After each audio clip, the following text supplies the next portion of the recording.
보자.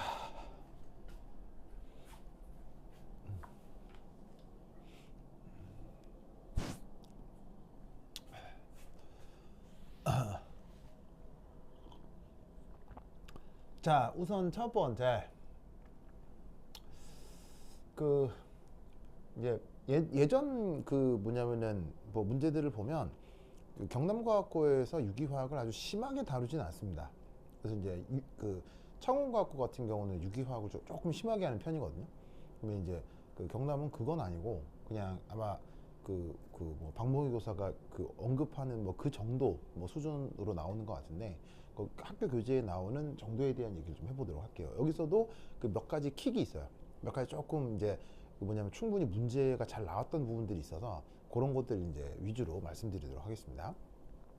자, 우선 거기 그 유기화학, 영어로 이제 올게닉 케미스트리라고 하는데 이게 이제 어떤 성격을 갖느냐를 생각을 해보자면, 원래 유기화학은 바이올로지, 생물학과 함께 이제 동시에 같이 나타났어요. 그래서 이제 그 산업혁명 알죠? 19세기 말에 벌어졌던 산업혁명 때 기술 개발이 엄청 되면서 많은 학자들이 바로 이제 뭐냐면 연구를 하려고 했던 분야가 바로 생명이었어요. 왜냐하면 그 산업혁명 때 기술 개발이 너무 빨리 돼서 막 그 산업혁명 때 만들어진 대표적 기술이 뭐예요? 증기기관이죠. 갑자기 그 뭐냐면 증기기관 기술이 없다가 생기다 보니 기술혁명이라고 여겨졌을 정도로 사람들이 깜짝 놀란 거예요. 그 사람들이 이제 자만심을 가져서 이대로라면 생명에 대한 연구도 우리가 할 수 있겠다라고 해서 그 19세기 말에 과학자들이 처음 도전한 게 바로 그냥 생명이었어요. 냅다 생명부터. 근데 이제 아시겠지만 생명 연구는 쉬운 분야입니까? 어려운 분야입니까? 아마 인류의 마지막 남은 학문 분야가 있다면 그게 바로 생명이죠. 예, 바로 생명 연구가 사실 가장 어려운 건데, 왜 이게 못 모르는 사람들이 덤벼드는 것처럼 19세기 말 학자들이 다 생명 연구로 달려들었던 거죠. 근데 해보니까 이제 바로 느낌이 왔겠죠. 아, 이거 아닌데? 이렇게 될 거 아니에요. 그래가지고 그 생명 연구에서 여러 가지 학문 체계가 분화돼 나와요. 분화돼 나와. 그때 분화돼 나왔던 것 중에 하나가 바로 전기화학이에요. 전기화학이 왜 나왔냐면, 생명 현상 안에는 전류가 흐르는 거 아시죠? 생체 전류라고 알죠?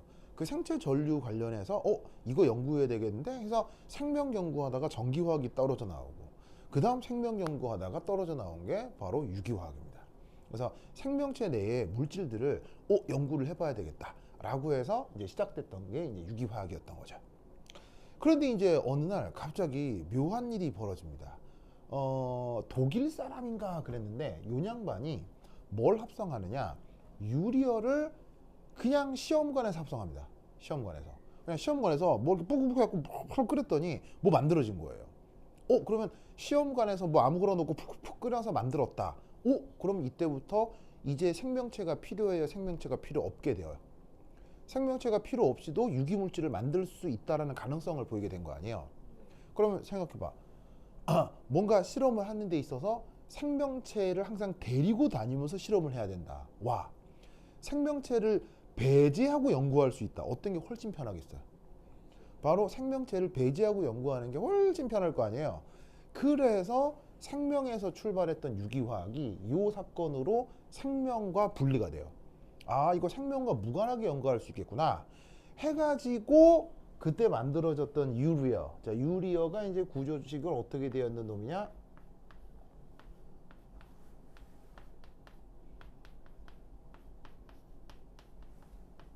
짜잔. 이렇게 된 것이 바로 유리어의 구조입니다. 자, 유리어 우리말 번역 뭐죠? 다 아는 녀석. 우리가 거의 뭐 매일 경험하는 녀석입니다. 수시간에 한 번씩 계속 경험합니다. 우리가.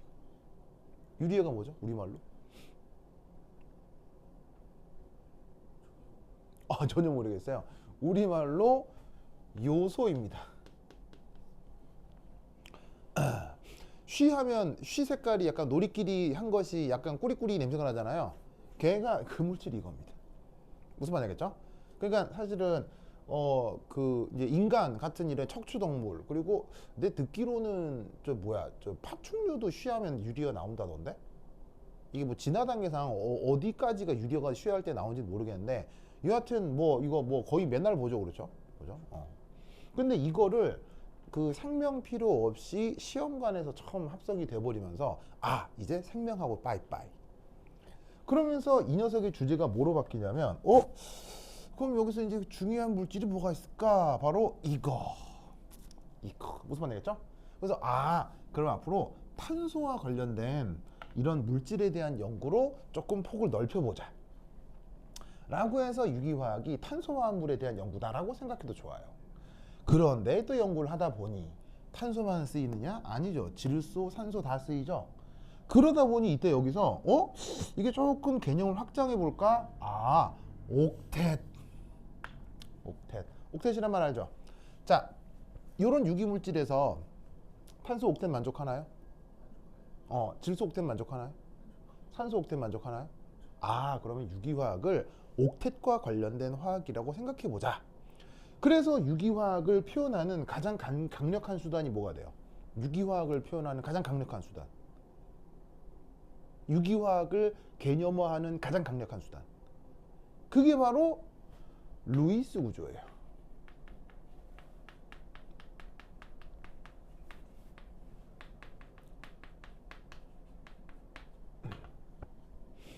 그래서 유기화학은 루이스 구조식과 뗄래야 뗄 수 없는 학문체계가 되는 겁니다. 그래서 사실 옥텟이라고 하는 게 그 논리 구조만 보면 굉장히 복잡한 거예요. 논리 구조 자체만 보면 옥텟이라는 건 아주 간단한 원리예요. 간단한 원리죠. 공유결합이 된 상태에서 원자 주변에 전자가 8개면 되는 거 아니에요. 근데 인간이 만든 게임 중에서 그 룰이 가장 간단한 아케이드 게임 뭐예요? 가위바위보요? 조금 더 확장해서 전 세계적인 매니아층도 있고, 이거 이겨보려고 AI로도 만들기도 했어요. 바둑이죠, 바둑. 바둑엔 오직 어떤 룰만 있어요? 바둑은 어떤 돌이 있으면 다른 색깔 돌로 위아래 위아래 좌우 막으면 끝이에요. 그냥 그 룰이 다예요. 그러면 그 간단한 룰 자체는 어려운 게 전혀 아니라는 얘기죠. 그런데 재밌는 건 이진법 같은 경우 0, 1이잖아요. 근데 그 이진법을 한 자리를 더 쓰면 4가지 경우를 정보를 표현할 수 있죠. 한 자리 더 쓰면 8가지 정보를 표현할 수 있죠. 그래서 이진법 같은 경우 아주 간단한 논리 체계인데, 이걸 중첩하면 엄청나게 많은 정보를 만들어낼 수 있잖아요. 마찬가지로 바둑도 아무것도 아닌 룰인데 그걸 한 번 더 중첩하고 한 번 더 중첩하고 한 번 더 중첩하면 이때부터 여기서 우주가 펼쳐지는 거예요. 무슨 말인지 알겠죠? 유기화학이 그렇습니다. 옥텟이라고 하는 게 뭐냐면 아주 간단한 숫자 체계잖아요. 근데 그걸 구조 속에서 중첩하면 어떻게 돼? 엄청나게 많은 경우의 수, 심지어 변화나 반응까지 다 표현할 수 있어요. 그래서 유기화학은 루이스 구조로 표현할 수 있는 거의 완결된 학문체계예요. 무슨 말인지 알겠죠? 그렇다면 비옥텟 화학을 그러면 뭐라고 하면 될까요? 비옥텟의 화학. 그걸 inorganic chemistry라고 하면 큰 무리는 없어요. 물론 어떤 물질이 옥텟을 만족하지 않는다의 경계는 아주 명확하게 써요. 때로는 좀 되게 두루뭉실하겠어요. 두루뭉실하죠. 그래서 요런 학문체계하고 요런 학문체계가 정확하게 막 나뉘고 그런 것도 아니고 살짝 겹쳐지는 부분도 있거든요. 하지만 대강 이렇게 나누면 뭐 큰 문제는 없습니다. 알겠죠? 그럼 내가 이걸 왜 강조하느냐? 앞으로 유기 분자에 대해서 막 이제 루이스 구조들이 막 나올 거란 말이에요. 특히나 이번 시험에 내가 나올 거라고 보는 게 산염기 대소 비교예요. 어떤 두 유기물질을 두고 어떤 게 더 센산일까, 어떤 게 더 강염기일까, 더 센 염기일까, 이런 것들을 비교하는 문제가 나올 거거든요. 여기 나온단 말이에요. 그러면 그거 할 때 항상 어떤 생각을 해야 되냐면, 지금 내가 그려놓은 루이스 구조에 뭐가 맞나? 옥텟. 알겠죠? 내가 수년간 유기화학을 학생들한테 가르쳐 본 결과 유기화학을 1년 이상 배운 학생도 결정적인 순간에 옥텟이 틀려요. 옥텟이. 유기화학만 1년을 배워도 옥텟을 잘못 그려가지고 교수님 이건 안 돼요. 뭐 이렇게 질문하는 학생들이 억수로 많아요. 그래서 이 옥텟 항상 유념하셔야 됩니다. 알겠죠? 예? 자, 그럼 이제 요거 이제 인트로덕션은 됐고, 자, 그럼 첫 번째 1. 자, 명호 교사가 뭘 얘기하려고 했느냐? 유기 물질 분류 해서 첫 번째 1. 탄화수소. 탄화수소. 자, 탄화수소라고 쓰고 영어 표현으로는 뭐라고 할까요?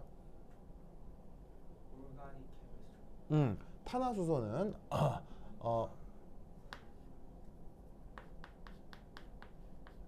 하이드로카본이라고 영어로 표현합니다. 그래서 여기 잘 보시면 하이드로, 이 어근이 수소를 뜻하고 여기에 있는 카본이 탄소를 뜻합니다. 그래서 영어로 하이드로카본이라고 하는 걸 번역으로다가 탄화수소 이렇게 한 겁니다. 자, 뜻이 뭘까요? 오직 CH 로만으로 이루어진 물질입니다.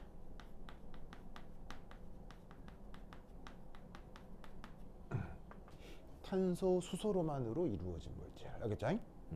이런 것들을 탄화수소라고 합니다. 자, 그럼 이 탄화수소에 어떤 뭐냐면 성격, 어떤 것들이 또 있는지 구체적으로 한번 얘기를 해볼게요. 자, 그 다음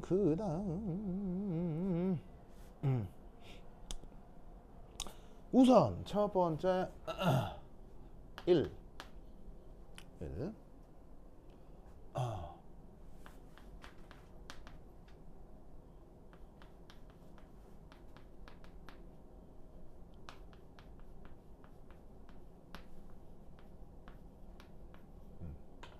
얼리퍼틱 하이드로카본이라고 하는 게 있거든요.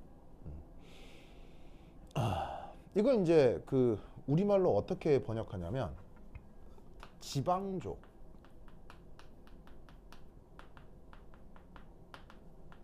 탄화수소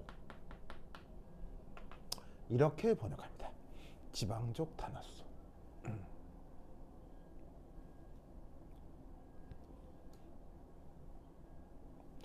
그러면 얘가 뭐냐?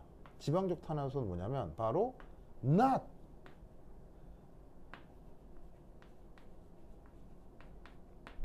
아로마틱스입니다. 알리파틱 하이드로카본이 뭐냐면 바로 아로마틱스가 아닌 걸 알리파틱 하이드로카본이라고 합니다. 그럼 여기서 이 말을 뜻을 또 알아야 되겠죠, 그렇죠? 그럼 이게 뭐냐면 아로마틱스가 뭐냐? 방향족 물질이라고 하는 녀석을 아로마틱스라고 합니다.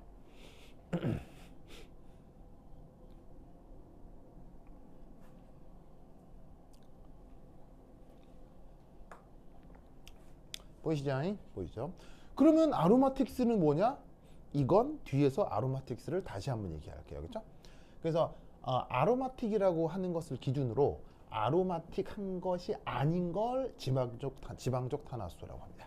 그러면 아로마틱이 뭐냐는 뒤에서 다시 한번 얘기한다고 했죠. 자, 그러면 언급하려고 하는 이 지방족 탄화수소에 뭐가 있느냐? 첫 번째 1. 알케인이라고 하는 게 있습니다. 알케인. 그래서 여기 발음 기호는 A입니다. 알케인. 일본식으로는 알칸 이렇게 읽는데 뭐 친일파면 알칸 이렇게 하시면 되고 친미파면 알케인 이렇게 이제 취향대로 읽으시면 되겠습니다. 그래서 알케인. 자, 이 녀석은 뭐냐면 바로 첫 번째 1. 모든 탄소가 단일 결합.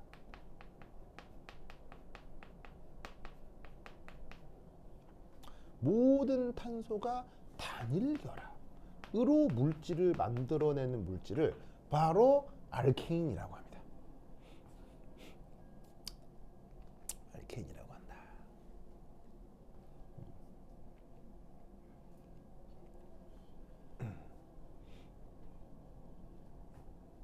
보이시죠? 보이시죠? 이때 단일 결합이 나타날 때 어떤 표현을 쓰냐면 saturated 혹은 포화 뭐 이렇게 표기하기도 합니다. 그래서 모두 다 단일 결합이 되어 있는 그 상황을 포화되었다 혹은 뭐 saturated 영어로는 이렇게 표기를 합니다.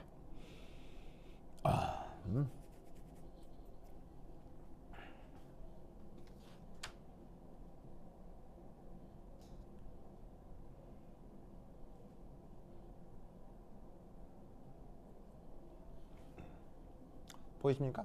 보이죠? 그러면 얘네들의 아주 그 뭐 재밌는 예시들을 한번 보면 첫 번째 기본적인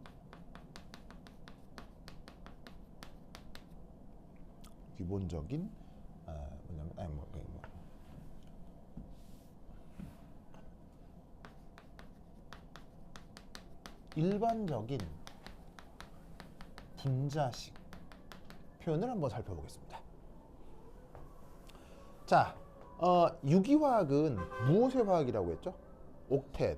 그럼 여기 등장하는 모든 탄소가 단일 결합이고 자시고 간에 탄소가 뭘 항상 만족해야 된다는 얘기예요. 옥텟을 만족한다는 얘기죠. 그러면 옥텟을 일반적으로 한번 만족시켜 볼게요.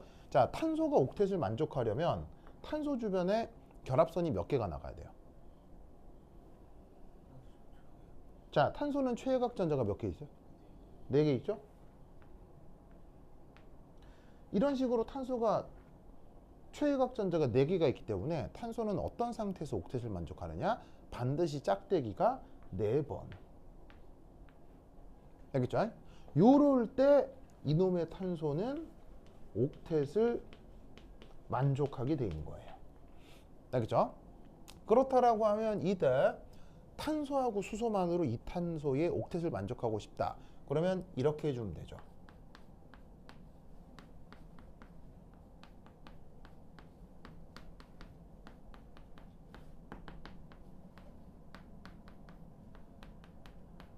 짜잔.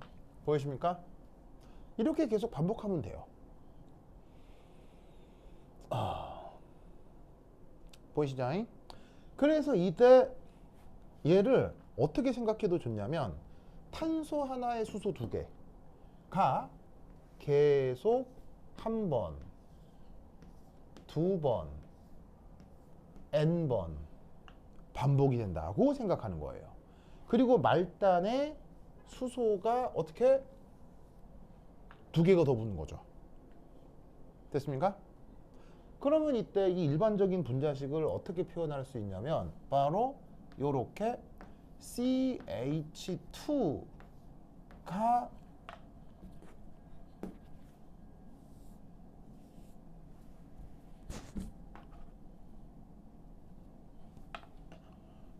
요게 몇 개가 있고요? N개가 있고요. 그리고 마지막에 요 수소가 2개가 더 첨부된 것. 아시겠죠? 그럼 이 괄호 풀면 얘를 어떻게 표기할 수 있어요? 탄소 N개에 수소 2N 더하기 2. 됐죠? 이럴 때 이 N은 그냥 뭐라고 생각하시면 되겠어요? 자연수.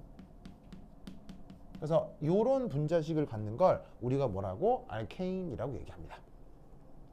이때 관용적으로 이 단위 탄소 하나에 수소 2개가 계속 반복되잖아요. 이런 걸 이제 또 편의상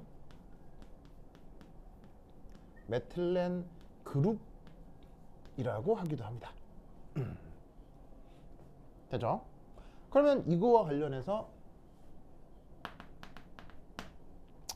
바로 기본적인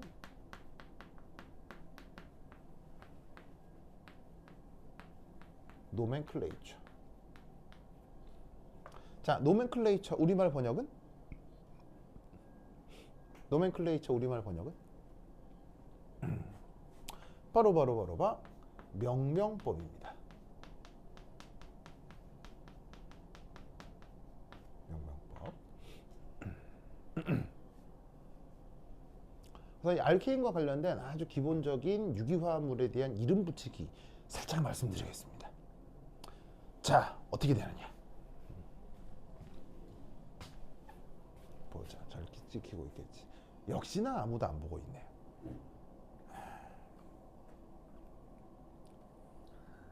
그래요. 예고를 했는데도. 건너가 가서 좀 잡아오세요. 그래요. 자, anyway. 자, 그럼 봅시다. 탄소가 한 개면 그렇다면 수소는 몇 개일 수 있죠? 4개죠. 그럼 얘 루이스 구조를 어떻게 그릴 수 있냐면 이리 그릴 수 있습니다. 보이시죠? 그러면 이때 얘 이름을 뭐라고 한다?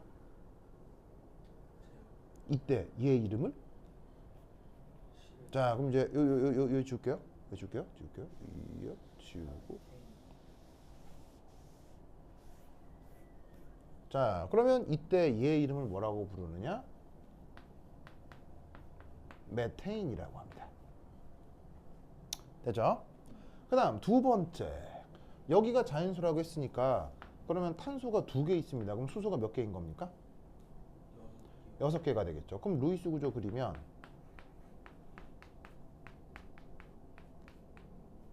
탄소가 2개. 됐죠? 그럼 얘 이름 뭐라고 합니까? 얘 이름은? 에테인이라고 합니다. 에테인. 그 다음에 탄소가 3개입니다. 그럼 수소가 몇 개겠습니까? 8개겠죠. 그럼 얘 같은 경우 탄소가 3개가 되고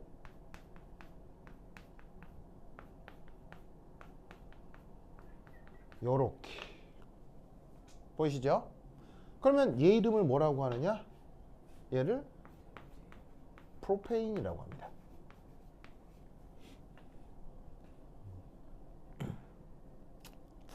프로페인.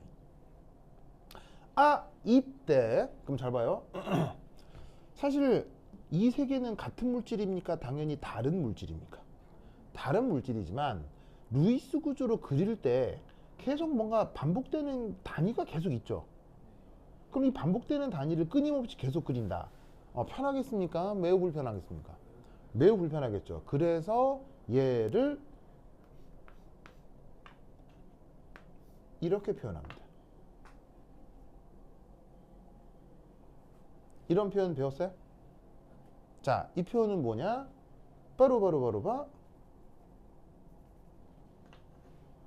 짜잔, 짜잔. 바로 탄소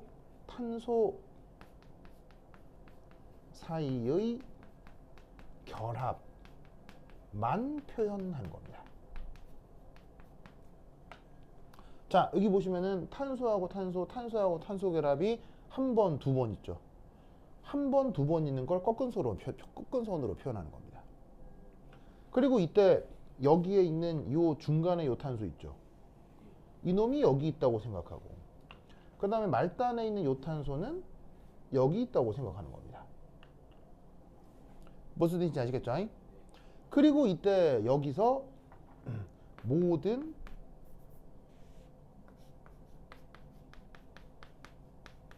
탄소, 수소를 생략합니다. 그래서 탄소하고 탄소의 결합선만 표현하고 모든 탄소하고 수소를 생략합니다. 무슨 말씀인지 아시겠죠? 그러면 이때 이 구조를 간단하게 이렇게 표현할 수 있다는 얘기죠.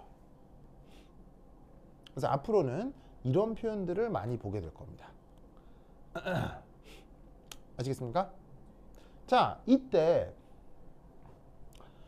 탄소는 결합선이 몇 개가 나와야 되죠? 4개. 그럼 여기 있는 이 탄소는 지금 결합선이 몇 개가 그려졌습니까? 2개가 그려졌죠. 근데 몇 개가 있어야 된다고요? 4개. 그러면 4 빼기 2 하면 몇 개가 여전히 모자릅니까? 2개가 모자르죠. 그러니까 이 빨간색으로 표시한 탄소는 생략된 수소가 몇 개가 있다는 뜻입니까? 2개가 있다는 뜻입니다. 그렇게 받아들이면 된다는 얘기예요. 자, 그러면 말단에 있는 이 탄소, 얘는 결합선이 몇 개만 그려져 있습니까? 하나만 그려져 있죠. 탄소는 결합선 몇 개 나가야 된다고요? 4개. 그런데 지금 몇 개만 그려져 있습니까? 하나만 그려져 있죠. 그럼 몇 개의 결합선이 모자라다는 얘기입니까? 3개가 모자라다는 얘기죠. 그게 누구라는 얘기였어요? 바로 수소란 얘기입니다. 그래서 이 탄소에 수소가 3개가 붙어 있죠. 그러면 이렇게 대응시키면 이 구조를 간단하게 이렇게만 표현할 수 있다. 되십니까? 그러면 이때 탄소 4개, 수소면 어떻게 될까요? 탄소가 4개면 수소가 몇 개가 있는 걸까요? 수소 몇 개? 10개라는 거 알겠죠? 얘 이름은? 부테인이라고 합니다. 부테인. 그러면 얘 루이스 구조는 어떻게 될 거냐면 바로 이렇게 됩니다. 자, 탄소가 몇 개 있어요? 탄소가 4개 있으면 그걸 뭐로 표현하냐면 꼭지점 개수로 표현하는 거예요. 알겠죠? 각 꼭지점마다 탄소가 있는 거야. 그러면 자, 이 탄소가 지금 4개가 있으니까 탄소가 하나, 둘, 셋, 4개의 꼭지점이 있다고 생각하면 되는 거지. 그리고 아까 뭐라고 그랬었냐면 말단에 있다 이 탄소. 그럼 여기는 수소가 몇 개 생략된 거예요? 수소가 3개 생략된 거죠. 여기도 수소 몇 개 생략된 거예요?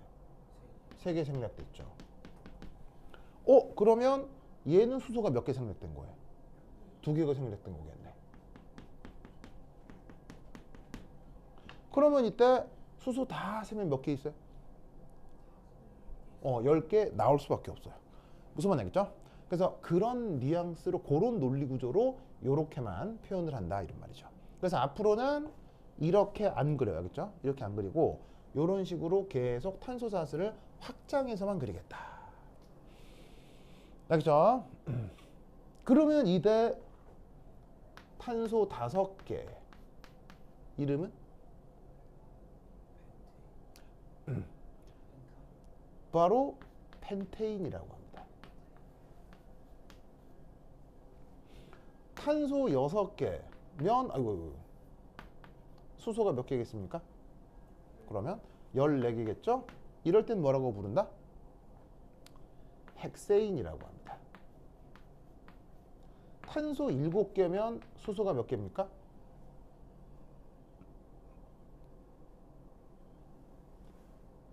수소가 몇 개입니까? 16개입니다. 그러면 이때는 뭐라고 부른다? 헵테인이라고 부릅니다. 알겠죠? 그 다음 탄소가 8개입니다. 수소 몇 개이겠습니까? 18개가 있겠죠? 이걸 뭐라고 부릅니까?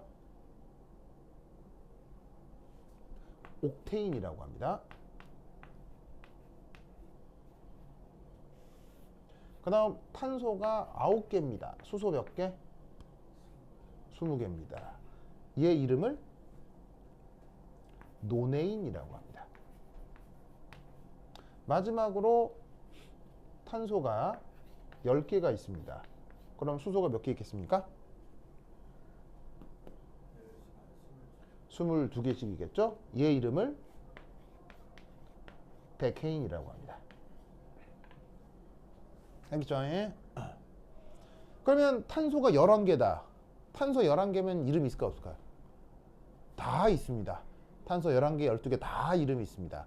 그런데 그건 나도 못 외웁니다. 그래서 이렇게 탄소 10개까지만 이름을 외우시면 충분합니다. 알겠죠? 그래서 1, 2, 3, 4, 5, 6, 7, 9, 10까지 10개는 외우잖아요. 10개는 외우니까 이 유기화합물 이름 붙일 때도 10개, 탄소 10개까지는 외우시면 됩니다. 알겠죠? 그리고 이때 부테인이 이렇게 그렸으니까 펜테인이 여기다 어떻게 그리면 되겠어요? 하나 더 헥세인은 하나 더 무슨 말 되겠어요? 계속 그렇게 확장만 하는 거니까 더 그림을 그리고 있지는 않죠. 됐습니까? 그러면 이때 여기에 나와 있는 메테인부터 데케인까지 이 녀석의 이제 어근을 좀 분석을 해볼게요. 뭘 분석한다고요? 어근. 자, 이렇게 잘 보시면 AN이라는 말이 나오죠. 보이세요? ANE. 자, ANE의 뜻은 뭐냐면은 단일 결합이라는 뜻입니다.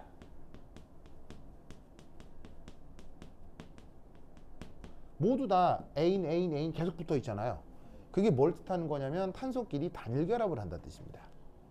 그것에 대해 여기 매트란 말의 뜻은 이제 뉘앙스상 뭘 얘기하는 거라는 걸 알 수 있습니다. 매트란 말은 바로 탄소가 한 개라는 뜻입니다. 여기 탄소 한 개. 에트는 무슨 말이겠습니까? 탄소 두 개, 프롭은 탄소 세 개, 부트는 탄소 네 개, 펜트는 다섯 개, 헥스는 여섯 개, 헵트는 일곱 개, 옥트 여덟 개, 논 아홉 개, 데크 열 개. 알겠죠? 이런 식으로 탄소 한 개에서부터 10개 요 정도까지는 외우시면 돼요. 11개는 뭐 운데케인 뭐 이렇게 부르는데 그 이유는 나도 가물가물해서 몰라요. 알겠죠? 그래서 이렇게까지만 외우면 이름 붙이기는 충분합니다. 알겠죠? 그래서 넉넉하게 10개까지는 꼭 외워야겠죠?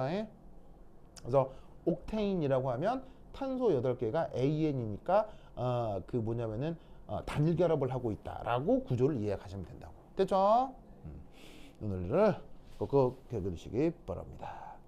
됐다. 그 다음.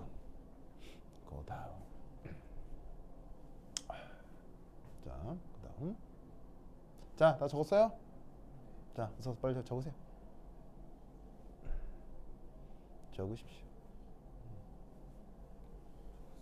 다 적었어요? 자, 여기 준다잉. 여기 줄게요. 허이.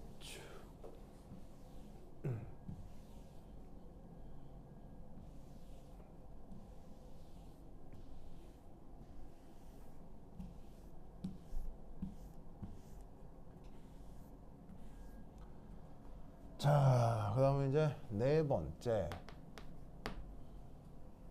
자, 네 번째는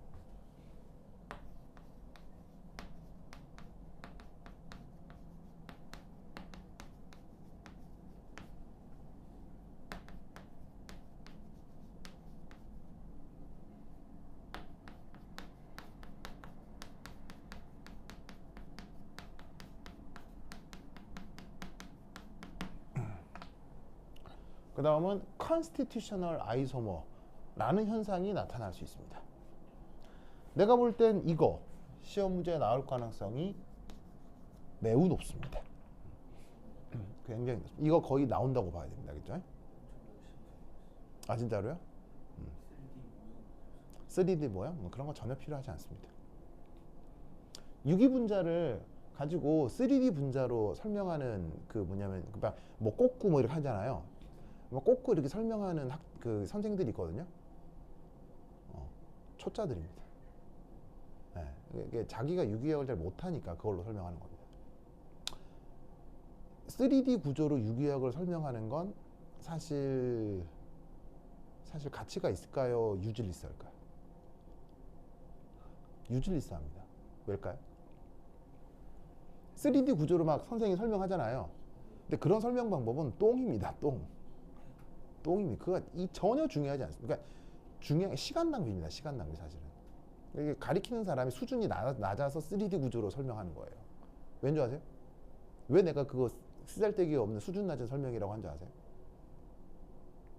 바로 아니요. 3D 맞죠? 3D 맞는데 3D로 설명하는 건 진짜 수준 낮은 짓입니다. 왜냐? 시험 칠 때는 그거 쓸 수 있어요? 못 써요?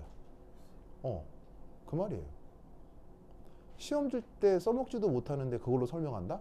수준 낮은 인스트럭터죠. 뭔 말인지 알겠어요? 시험 칠 때 3D 구조 키트 쓸 수 있게 해주고 시험 내면 몰라. 근데 세상 그 어떤 유기 교수도 그거 못 쓰게 합니다. 시험 칠 때. 그리고 쓸 여력도 없고 쓸 여유도 없고요. 그러니까 3D 구조로 유기 구조를 설명한다. 굉장히 수준 낮은 수업입니다. 무슨 말 알겠죠? 네. 모든 유기화학은 옥텟으로 2차원 칠판 위에 3차원 구조를 거의 완벽하게 표현해서 전부 다 설명할 수 있습니다. 무슨 말 알겠죠? 네. 그래서 사실은 유기 키트 가지고 설명하는 강사들 많은 거 아는데 수준 낮아서 그렇습니다. 네. 뭐 만약에 유기 구조 키트를 아니 차라리 그냥 시험 칠 때 PC를 주지 뭐 PC를 아니면 3D 프린터 두고 시험 치면 안 되나? 이렇게 쫙 만들어가지고 무슨 말이겠죠? 만약에 그게 가능한 세상이라면 3D 구조물로 수업하는 거 인정합니다. 그게 가능한 세상이라면 그렇게 안 해줄 거 아니에요. 내 말뜻 아시겠죠? 알겠죠? 네. 하여튼 그렇다. 뭐 여하튼 자, 이 컨스티튜셔널 아이소머 뭔 뜻이냐? 우선 이 말뜻부터 얘기를 해보도록 하겠습니다. 자, 아이소머. 아이소머 우리말로 뭐다? 이성질체입니다. 이성질체. 이렇게 번역합니다. 그러면 이성질체의 뜻은 뭐냐면 이거예요. 이성질체는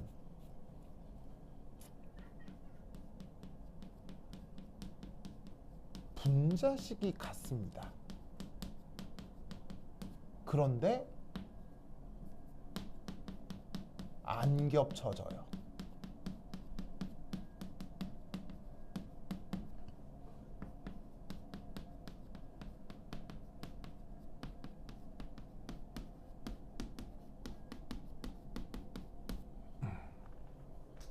요걸 뭐라고 부른다? 요걸 이성질체라고 합니다.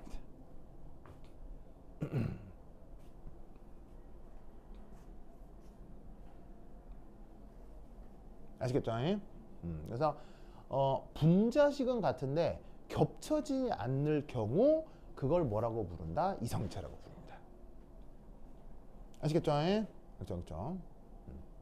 그리고 앞에 붙어 있는 constitutional 이걸 우리말로 뭐라고 번역하냐면 구조라고 번역합니다. 구조.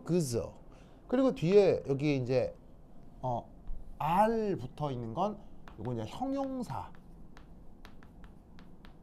형전미사인 거죠. 그래서 원래는 어떤 단어가 있냐면 constitution이라고 하는 단어가 있어요. constitution이 명사고 그걸 형용사로 바꾸어주는 어미 AL 붙여서 constitutional이라고 표현하는 거죠. 무슨 말 알겠죠? 얘는 뭐냐면 바로 원자 간 결합 순서 이걸 constitution이라고 합니다. 즉 어떤 원자에 어떤 원자가 붙어 있느냐의 차례차례의 순서 있죠? 그걸 constitution이라고 합니다. 그래서 저 constitution의 말뜻을 잘 모르는 교사들이 굉장히 많습니다. 굉장히 많은데 뭐 여하튼 그래서 메가에서 내가 유기화학 교수로 수년간 근무할 때 나는 저거를 다 사전을 다 찾아봤어요. 학생들한테 가르쳐야 되니까. 어떤 사전? 아유팩이라고 하는 기관에서 만들어낸 사전이 있습니다. 아유팩이 이런 것들의 체계를 세우는 전 세계 화학자들의 비영리 단체입니다. 그래서 아유팩이라고 하는 기관에서 출판한 어떤 서적들을 통해서 내가 이 개념들을 전부 다 찾았습니다. 그런데 이제 실제로 유기화학 박사를 했다거나 아니면은 유기화학 교수다, 강사다라고 하는 사람들 중에 이런 단어 하나하나의 정확한 뜻을 모르는 사람들 되게 많습니다. 정말 많습니다. 너무 애석하더라고요. 그래서 내가 메가에서 유기 강사로 있을 때 그거를 주변 그 유기 강사들한테 많이 가르쳐줬던 기억이 있습니다. 그래서 소위 강사라고 하는 사람들도 저런 말뜻을 잘 몰라서 하여튼 좀 그런데 anyway. 자, 그래서 저기 보시면은 그 원래 영어 표현 constitutional isomer를 그걸 우리말로 구조 이성질체 이렇게 표현하는 거예요. 그럼 이제 백문이 불여일견이라 예시를 한번 찾아볼까요? 자, 바로 봐. example 1. 탄소 4개면 수소 몇 개 있어요? 알케인의 경우. 탄소 4개면 수소 몇 개 있어요? 바로 10개 있어야 되겠죠? 그러면 탄소 4개와 수소 10개로 만들어낼 수 있는 분자 구조를 생각해 보자고요. 그럼 어떤 게 있을 수 있느냐? 바로 봐. 이런 게 있을 수 있죠. 맞습니까? 탄소 4개가 그냥 선형적으로 붙어 있는 거. 그런데 뭐도 가능하냐면 밑에다 써볼까?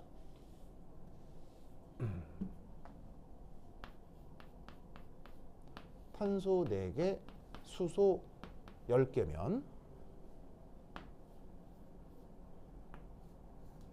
짜잔, 이렇게 두 가지가 가능합니다. 자, 어떤 의미인지 알겠죠? 탄소가 하나, 둘, 셋, 넷 선형적으로 붙어 있을 수도 있지만 탄소가 하나, 둘, 셋, 넷 이렇게 붙어 있을 수도 있는 겁니다. 무슨 뜻인지 알겠죠? 그러면 이 둘은 당연히 겹쳐지겠습니까? 겹쳐질 리 없습니까? 겹쳐질 리 없죠. 이럴 경우를 컨스티튜셔널 아이소모라고 합니다. 이게 컨스티튜셔널 아이소모인 걸 금방 생각해 볼 수 있는 거는 이 각 탄소마다 번호를 부여해 보면 명백합니다. 예를 들어서 첫 번째 거부터 1, 2, 3, 4라 하면 얘는 1, 2, 3. 다음에 네 번째 탄소가 3번에 붙어 있는 게 아니라 네 번째 탄소가 어디에 붙어 있는 거예요? 생뚱맞게 2번에 붙어 있는 거죠. 그러면 이 둘은 원자 간 결합 순서가 같습니까? 다릅니까? 다르죠. 이럴 때 이 둘의 관계를 뭐라고 부른다? 둘의 관계를 컨스티튜셔널 아이소머, 구조 이성물체라고 한다고. 알겠죠? 그냥 이성물체 아니고요. 이 둘의 관계를 뭐라고 부른다고요? 구조 이성물체. 알겠죠? 이성물체는 구조 이성물체만 있을까요? 아닙니다. 입체 이성질체, 그 다음에 뭐 거울상 이성질체, 그 다음 부분 입체 이성질체, 그 다음 형태 이성질체 등등이 있습니다. 그런데 유기화학을 벗어나게 되면 그 이성질체의 종류는 더 많아집니다. 무기화학에서는 이성질체 종류가 아마 수십 가지 정도 됩니다. 어마어마하게 많습니다. 그래서 유기화학에서는 한 서너 가지 정도 이성질체 개념만 알면 되는데 옥텟을 만족하지 않는 이 시스템에서는 이성질체가 상상을 초월하게 종류도 많아집니다. 그래서 이제 그것까지 다 할 건 없고 지금 이 교재에서는 구조 이성질체 얘기만 나오고 있으니까 구조 이성질체가 이런 상황이다 라는 걸 꼭 알아두시라 이런 말이에요. 무슨 말 알겠죠? 그러면 예를 하나 더 들어볼까요? 탄소 5개 면 수소 몇 개입니까? 탄소 5개면 수소가 12개겠죠? 그럼 여기서는 어떤 이성물체들이 나타날 수 있겠어요?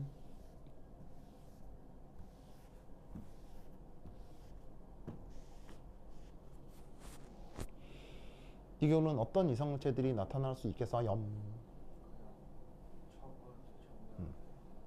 자, 어떻게 되느냐? 바로 봐. 자, 직선으로 쭉 됐죠? 그래서 제일 긴 사슬에 탄소가 몇 번까지? 그래서 이 이성질체를 그릴 때 힌트는 번호를 붙여가면서 그리는 게 가장 편리합니다. 알겠죠? 그래서 가장 긴 사슬에 탄소가 5개가 다 있도록 하는 구조가 하나가 있을 거고요. 그 다음 가장 긴 사슬이 탄소가 4개까지만 있는 거. 그죠?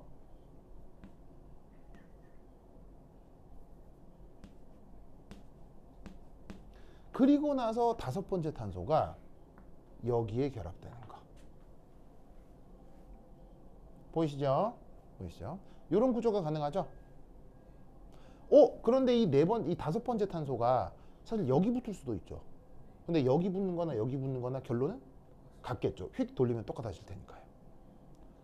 그럼 그 다음 또 뭐가 있을 수 있을까요?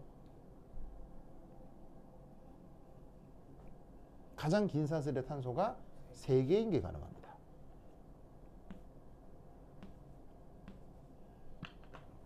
그러면 이때 나머지 탄소가 어떻게? 요렇게 붙는 겁니다. 2번 탄소에 나머지 2개 탄소가 다 붙는 거죠. 됐죠? 그럼 이때 당연히 이 3개는 원자간 결합 순서가 같아요, 달라요? 다르죠? 그럼 이들의 관계를 뭐라고 부른다고요? 구조이성질체. 됐죠? 그래서 탄소가 5개면 구조이성질체가 몇 가지가 그려졌어요? 3가지가 그려졌죠? 그 다음 탄소 6개면 수소 몇 개? 14개. 자, 그럼 어떻게 가능할 거냐? 하나, 둘, 셋, 넷, 다여. 됐죠? 자, 그 다음 가장 긴 사슬의 탄소 하나, 둘, 셋, 넷, 5개를 붙여봅시다. 자, 그리고 나면 나머지 하나의 탄소가 남죠. 그거 어디 붙이면 되겠어요? 여기 붙이면 되겠죠. 그런데 하나, 둘, 셋, 넷, 5개라고 하면 나머지 하나의 탄소를 이리 붙여도 되죠. 그럼 얘하고 얘는 같은 거예요, 다른 거예요? 다른 거죠. 자, 그 다음 주사슬의 탄소가 가장 긴 게 5개가 아니라 하나, 둘, 셋, 4개일 수도 있죠. 맞나요? 4개일 수도 있죠. 그러면 4개 말고 이제 나머지 몇 개가 남는 거예요? 2개가 남죠. 그 2개를 여기 어떻게 붙여볼까요? 첫 번째, 이렇게 붙여도 되겠죠. 그럼 꼭지점이 몇 개 있어요? 하나, 둘, 셋, 넷, 5, 6개니까 이 녀석을 만족하게 돼 있어요. 그 다음 나머지 하나가 4개의 탄소에다가 뭐냐면 나머지 탄소를 하나 이렇게 붙이는 방법이 있죠. 이래도 얘를 만족합니다. 알겠죠? 이런 식으로 이 경우 총 몇 가지가 나타난다? 5가지입니다. 그 다음 경우의 수를 생각하면 없어요. 그래서 얘는 2가지, 얘는 3가지, 얘는 5가지. 됐죠? 자, 이 논리를 꼭꼭 기억해 두시기 바랍니다. 오케이, 됐다. 그러면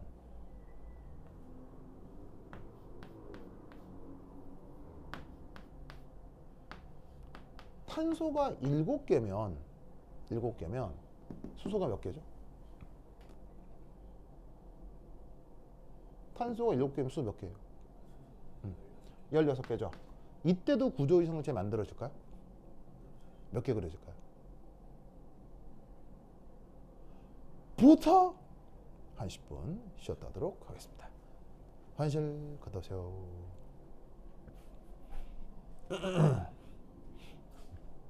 아이고. 아무도 안 보고 있어.